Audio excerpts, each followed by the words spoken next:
তমলুক এই জায়গাটির নামের সঙ্গে আমরা কম বেশি সবাই পরিচিত। পশ্চিমবঙ্গের মানুষজন তমলুক নামটির সঙ্গে পরিচিত, কিন্তু তমলুক এরকম অদ্ভুত নামকরণের কি মানে? আজকে আপনাদেরকে বলবো এই তমলুক নামকরণের পিছনে রয়েছে কি ঘটনা।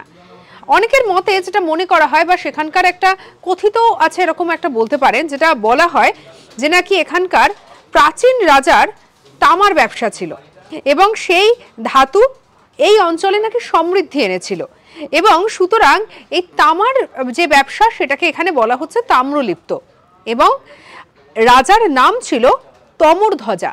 এবারে তাম্রলিপ্ত আর তমরধ্বজা এই দুটোকে মিলিয়ে করা হয় তমলুক নাম, এলাকার নামকরণ করা হয় তমলুক।